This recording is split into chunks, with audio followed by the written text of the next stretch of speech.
క్రైస్తవునికి ప్రార్థన అనేది ఊపిరిగా ఉండాలి.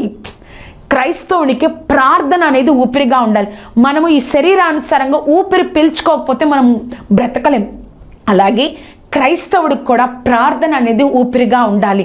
బిల్లీ గ్రహం గారు ఈ విధంగా ఒక విలేకరి, ఒక జర్నలిస్ట్ వచ్చి అడిగినప్పుడు, బిల్లీ గ్రహం గారు మీరు ఇంత గొప్పగా ఆశీర్వదింపబడుతున్నారు కదా, మీ యొక్క పరిచర్యలో 3 ఆ యొక్క సీక్రెట్గా ఉండే విషయాలు మాతో పంచుకుంటారా, ఆ రహస్య విషయాలు ఏంటో మాతో పంచుకుంటారంటే, సరే మొట్టమొదటిగా చెప్పండి ఏంటి అని అన్నప్పుడు ప్రార్థన అన్నారు.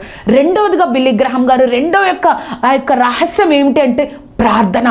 మూడవదిగా చెప్పండి, మూడవ రహస్యం ఏమిటంటే ప్రార్థన. అదే చెప్పారు, ప్రార్థన ప్రార్థన ప్రార్థన.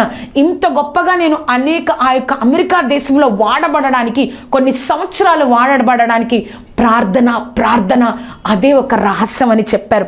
జాన్